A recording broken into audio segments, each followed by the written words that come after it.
Assalomu alaykum hurmatli tumandoshlar. Mana bugun Begobod tumanida oilaviy ajrimlar mavzusi yuzasidan Begobod tuman oila va xotin-qizlar bo'limi boshlig'i, tuman hokimi o'rinbosari Xurshida Fayzullayev bilan ochiq muloqot o'tkazmoqchimiz. Ochiq muloqotimiz bo'yicha Xurshida opa, sizga bir savolimiz. Begobod tumanida oilaviy ajrimlar holati, ya'ni 10 oylik holati bo'yicha qanday holatda, nechta oila ajraldi, nechta oilada yarashtirish bo'ldi, shu haqda ma'lumot bersangiz. Marhamat. Rahmat savolingiz uchun. Juda o'rinli va dolzarb mavzu bugun ko'tardingiz. Bekobod tumanida 10 oy davomida 157 ta ajrimlar qayd etildi.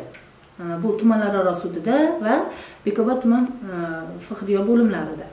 120 tasi bizning tumanimizga tegishli, 37 tasi boshqa hududlar, ya'ni 27 tasi boshqa tuman shaharlardagi, 10 tasi boshqa viloyatlarda fuqarolari tomonidan bizning tumanimizda ajrim qayd etilgan. Lekin u boshqa deganimiz bilan ham u bizning O'zbekistonimizda fuqarolari, ya'ni yurtdoshlarimiz. O'zi aslida bitta ajrim ham ko'p hisoblanadi. Nimaga? Sababi u yerda voyaga yetmagan farzandni yoki o'sha voyaga yetgan bo'lsa ham shu bir oilani vakilini taqdiri turibdi. Biz aytamiz, mana ajrimlar keladi bizga, oilaviy nizolar, er-xotin nizolashib keladi yonimizga. Biz aytamiz, siz ota-ona bo'ldingizmi? Siz ertangi mana bu 2 tami, 3 tami, bittami bolaga mas'ulsiz ota-ona sifatida. Deb ularni to'g'ri yo'lga boshlab, ularni ajrimni oldini olish uchun har xil, turli xil sabablarni biz ko'rsatamizda oldini olishimiz kerak. Bolasini taqdiri borligini, bolasini ertangi kelajagi shu narsaga balkim bir to'siq bo'lish haqida biz ota-onalarga tushunchalar beramiz. Birinchi ajrimlarda oldini olish bo'yicha to'g'ri, o'tgan yillarga nisbatan ajrimimiz kamaygan. Lekin bu bilan biz xursand bo'lishimiz kerak emas. Sababi tumanimizda 45 mingdan oshiq oila bo'lsa, 45 mingdan oshiq oiladagi nizolar, mana shu 157 ta ajrim hammasi bizning jamiyatimizdagi bugungi prezidentimizni biz uchun jon kuydirayotganliklari, fuqarolar uchun jon kuydirayotganliklari uchun ham biz oilalar bir nima deydi, bir jam bo'lib yashash kerak. Er va xotin. Yaxshi, o'zingiz mana yuqorida qayd etganingiz bo'yicha bizda o'tgan yilga nisbatan deb solishtirdingiz, ancha kamaygan dedingiz. Endi shu o'rinda yana bitta savol tug'iladiki, Begobod tumanini mahallalarida qaysi mahallada nisbatan ortgan, o'tgan yilga nisbatan ortgan mahallalar, ya'ni oshgan shu ajrimlar soni bo'yicha. Shu bo'yicha qanday ishlar ketyapti? U mahalladagi muhit qanday? Ajrimlar bugungi kunda mahallalar kesimida oladigan bo'lsak, 36 ta mahallada ajrimlarimiz kamaygan. 4 ta mahallamizda barqarorlashgan. Achinarlisi shuki, 9 ta mahallamizda ajrimlarimiz oshgan. 2 ta mahallamizda 10 oy davomida ajrimlar qayd etilmagan. Ajrimdan xoli hududga aylangan. Endi biz xohlaymizki, bu ajrimdan xoli hududga aylanish nafaqat 2 ta mahallaga, 51 ta mahallada bo'lsa bizga juda xursand bo'lamiz. Lekin endi bu jamiyat, oilaviy nizo og'riqli-da endi. Endi yana bir savolingizga javobim bo'lsa, ajrimlar oshgan mahallalarda nima ishlarni amalga oshiryapsiz? Biz nafaqat ajrim oshgan mahallalarda, balkim tumanimizdagi 51 ta mahallalarda ish tizimini shunday olganmiz. 36 ta mahallamizda ajrimlar kamayishga erishilgan. 4 ta mahallamizda barqarorlashgan. Ya'ni o'tgan yilgi bilan bu yilgi ajrimlar soni teng. 9 ta mahallamizda achinarli oshgan ajrimlarimiz. 2 ta mahallamizda ajrim qayd etilmagan. Ya'ni ajrimdan xoli hududga aylangan. Endi bu bo'yicha qanday ishlar olib borilyapti? Sizga men aytsam, bitta oila va xotin-qizlar bo'limi yoki bitta mahalladagi xotin-qizlar faoli hech qanaqa ish qila olmaymiz. Bir o'zimiz. Bizga jamoatchilikda hamkorligi kerak. Mana tumanimizda nuroniylarimiz bor. Mahalla raislarimiz, yarashtirish komissiyasini a'zolari bilan birgalikda ajrim yoqasiga kelib qolgan oilalarni birinchi o'rinda mahallagacha ham olib chiqa olmaymiz. Sababi bu bizni nima deydi, millatimizga ham to'g'ri kelmaydi-da. Uni biz imkon qadar harakat qilamiz oilani ichida yarashtirishga. Oiladagi sirni tashqariga chiqarmaslikka harakat qilamiz. Oilani ichiga, birinchi oilaga kirib borib, o'sha qadriyatlarimiz haqida, qushni ham uyi buzilmasligi kerakligi haqida biz oilalarga tushuncha beramiz. Ya'ni farzandlarini kelajagini o'ylash haqida unaqa ko'p tushunchalarimiz. Nafaqat men, balkim o'sha meni jamoatchilikdagi hamkorlarimiz, mana bizda jamoatchilikdagi hamkorlarimiz bilan birgalikda ajrimlarni oldini olish bo'yicha biz imkon qadar harakat qilyapmizki, oilalarni yarashtirishga.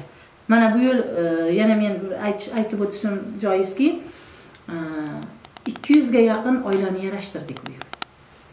200 ga yaqin 10 oylikda 200 ga yaqin oilalarni yarashtirdik. Bunda bizda o'sha hammaga ma'lum oila va xotin-qizlar maskanimizning rahbari Farid opamizning juda ham o'rinlari bor. Farid opamiz jon kuydirib oilalarga kirib boradi va yarashtirishga harakat qilib, shuni ustidan chiqadi. Yarashtirishni ustidan chiqadi. Yana bizda shu narsa yo'lga qo'yilgan. Haftani seshanba kunidan juma kuniga qadar yosh nikoh ostonasida turgan yigit va qizlarimizga dars beramiz. Dars beradilar Farid opamiz va ularning yonida ekspert o'qituvchilar. Bu ham bir o'sha yoshlar o'rtasida, yosh oilalar o'rtasidagi ajrimni olishga bir zamin bo'ladi. 16 soatlik darsni o'qib bitirgandan so'ng biz kelin-kuyovlarning qo'liga, o'sha yoshlarimizni qo'liga sertifikat beramiz va ular o'sha sertifikat bilan borib FHDYO bo'limlaridan qonuniy nikohlarini qayd etadilar. Yaxshi. Juda yaxshi. Endi shu o'rinda yana bir savol tug'iladi. Bu yerda oiladagi nizolar. Oiladagi nizolarda, ya'ni ota-ona, er-xotin o'rtasidagi nizolarda oiladagi bolalarga, ya'ni farzandlariga salbiy ta'siri haqida ham ozgina to'xtalib o'tsangiz. Chunki shunaqa ostonaga kelib qolgan, ajrim yoqasiga kelib qolgan oilalarga bu saboq bo'lish uchun bir to'xtalib o'tsangiz. Bilasizmi, mana shu savolingiz bilan bir odamning yuragini o'rtanib borayotgan savol berdingiz-da. Mana men ham bir oilani bekasi sifatida, bir ona sifatida mana shu biz farzand, biz ota-ona bo'ldikmi? Men bu gapimni juda ko'p aytaman. O'zimizni unutishimiz kerak. Ya'ni qaysi ma'noda? O'zimizni o'ylashni to'xtatishimiz kerak. Biz farzandni dunyoga keltirdikmi? Bizga ota-ona degan nomda Alloh tomonidan berildimi? Biz endi farzandimiz kelajagi uchun harakat qilishimiz kerak. Men mana shu ajrim yoqasiga kelib qolgan yoki ajrashgan oilalarni farzandlari bilan gaplashaman-da, voyaga yetmagan farzandlari bilan. Biz ularni bola deymiz-da. Tushunmaydi ular, hali yosh bola deymiz, lekin kechirasiz, ular bizdan ko'ra yaxshi tushunadi. Bizdan ko'ra juda ham yaxshi tushunadi. Bir kun bitta bolacha aytayapti. Xolajon deydi. Men onamni desam, otamga rahmim kelyapti. Otamni desam, onamga rahmim kelyapti. Bu yerda qiyin otamga ham, onamga ham emas, menga qiyin bo'lyapti deb ko'zidan yosh shunaqa dumalab ketdi-da, shunaqa yig'ladi haligi bolacha. Lekin o'sha bolani gapidan ta'sirlanib, ota bolasini quchoqlab, ayolini yetaklab chiqib ketdi mening yonimdan. Nimaga? Bolasini bir og'iz gapi uchun men ataylab ota-onasini oldiga bolasini ham kirgizdim-da. Qani farzandlaringni men fikrini o'rganaman. Farzandlaring nima deydi ekan shu savolga, nima deb javob berar ekan, holat qanaqa holatga tushar ekan deb bolani olib kirib, sen mana ota-onang shunaqa holatga kelyapti bolam. Onang bilan endi bir tomosida yashash senga hozir yashamasliging mumkin. Sen nima deysan bu savolimga? Qaysi birini tanlaysan dedim. Men bu savolim bilan nima demoqchi edim? Bolaga ta'sir o'tkazmoqchi emas edim. Faqat ota-onasi bilsin farzandi qanday holatga tushishini. Ana o'shanda bolacha xuddi shu gapni aytgandan keyin rahmat, u otada vijdon bor ekan, otalik hissiyoti uyg'onib ketdimi, shunday bolasini quchoqlab ko'tarib, ayolini qo'lidan yetaklab olib chiqib ketdi. Ana o'shanaqa holatlar bo'ladi. Xo'p, Xurshida Fayzullayeva, bugungi maroqli suhbatingizdan juda ta'sirli ma'lumotlar oldik. O'ylaymanki, boshqalarga ham ta'sirli va so'nggi aytadigan gapimiz Xurshida opa, ajrim yoqasiga kelib qolgan oilalarga qanday tavsiyalar berasiz? Ya'ni shu tumanda oilalarning kattasi sifatida. Tavsiyalarim bor tumandoshlarimizga. Hurmatli tumandoshlar, hurmatli ota-onalar. Farzandlarimiz uchun ham oilamizni asraylik. Bizning farzandlarimizga, sizning farzandingizga hech kim ona yoki ota bo'la olmaydi. Ota-onani o'rnini bosa olmaydi. Biz ularni bu yorug' dunyoga keltirdikmi? Biz ularni voyaga yetgunicha mas'uliyatli bo'lib, ularni tarbiyasi bilan shug'ullanishimiz kerak. Birgina kattalarda qilgan xatosi uchun bolalar javob berish kerak emas. Hamma ota-onasi bilan baxtli hayot kechirish tarafdoriman. Mana shu narsani hammamiz his qilgan holda, mas'uliyat bilan o'z farzandlarimizni kelajagi uchun ham bir tanu bir jon bo'lib, baxtli oilalar bo'lib yashashlik va tumanimizdagi baxtli oilalar ko'payishini tilakdoshiman.